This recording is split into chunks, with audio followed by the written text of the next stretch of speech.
Okay, welcome to the screencast looking at Japan's ageing population. So, from the three images we can see on the screen, there are three clear things happening as the population of Japan goes over time.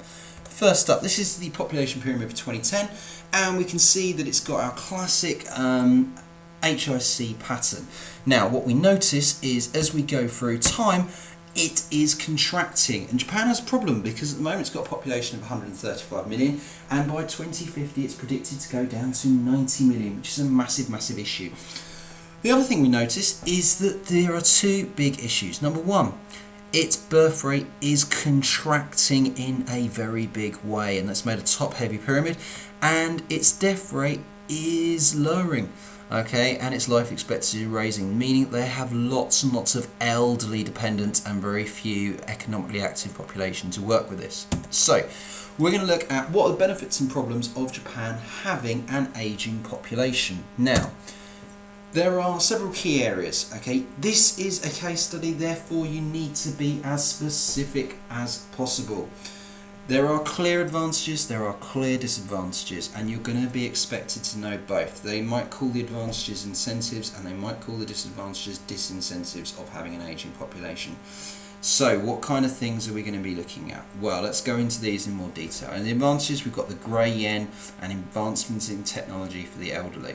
Under different disadvantages, we've got pension issues, we've got healthcare issues, and we've got workforce issues. So, this is a slide directly off of Fronter. Now, if you haven't, go on to Fronter. There's huge amounts of information on there. So there's lots of different bits of information on here, and let's just pick out some of it. Okay, so first off, the workforce has disadvantages. They've got a real concern over their working bracket of the population. The consequence of this is that they're not going to be able to get workers paying pensions in the long term, and that's going to cause them significant economic problems. Okay, one of the clear things is that by 2025 there's going to be 2 workers supporting everyone of a pensionable age. Typically at the moment it's around 6. That's a long-term consequence, because that means they're not going to be able to pay. Also means that people are going to be working for longer, and this then leads to pension issues. One of the key things which Japan has done is change their standard of living by moving the retirement age from 60 to 65. Now, whilst this doesn't sound much to us in the UK, this is a big shift to the Japanese way of life, because one of the things they expect is being able to retire. Again, that's specific detail, so being able to give that as an example. Another problem is healthcare. Over half of Japan's health budget is now spent on the elderly, meaning they're having to spend more money on getting nursing homes. However, there are some advantages. Number one, the grey yen example, specific detail. Japan's pensioners are spending huge amounts of money on expensive foods, travel, luxury goods, things which they weren't able to buy in the future, but once they become pensioners they have large disposable incomes because they don't have the mortgage dependencies that they have now. Secondly is technology. The greying of Japan has led to a technological explosion, including such things as having kettles which automatically send emails to people to inform people that you're still okay. And it's just keeping up with that little bits of information. Other things which are being clever, if you go onto YouTube and just type in technology, Japan, ageing population, you're going to see loads of different things. There's lots of robotics which Japan are developing to enable you to look after the elderly, and robots which are learning to help people with dementia.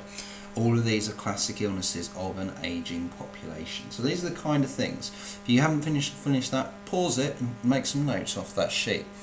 So, this is the kind of question you're going to get asked. Choose a country with an ageing population, explain the advantages and disadvantages of an ageing population on this country. Pause it, have a go at the question. So, here we have our indicative content. Obviously you can use any example. Now, the example which you're going to use is Japan. Advantages. Okay, there's going to be more people in the leisure industry. There's going to be different ranges of issues. Okay, there's clearly going to be more jobs around at certain points in time for those who are working. However, more money for pensions, more healthcare, more demand for housing. Now, look at this. Okay, to get 5 to 6 marks, you need an explicit answer. You must have those specific facts in there about the disadvantages and the advantages to get the point. And you must explain your point using connectives. So, advantage, the grey yen, there's your specific detail. What is happening? Well, a simple description is people are spending more money. Now you need to explain this, meaning that there's more money going into the Japanese economy, which is going to help areas of the economy to grow. Okay, particularly the leisure industry, particularly the expensive luxury food industry, where this income is having an impact. That will have a multiplier effect, which will enable other things to grow with it. So by the elderly spending money, there's more demand for certain products. Those products have to be developed, and therefore you have the consequence of that creating more jobs. And these are the kind of things they're looking for. You must make sure you're being specific. Okay, hopefully this helped. On this screen we've got some solutions to the problem of things which they've developed in Japan, which include concepts such as the large car industry is giving free cars to people having more than one child in order to increase their birth rate. Okay, so there's lots of different ideas there. Hopefully this helps and you have a greater understanding of Japan's ageing population.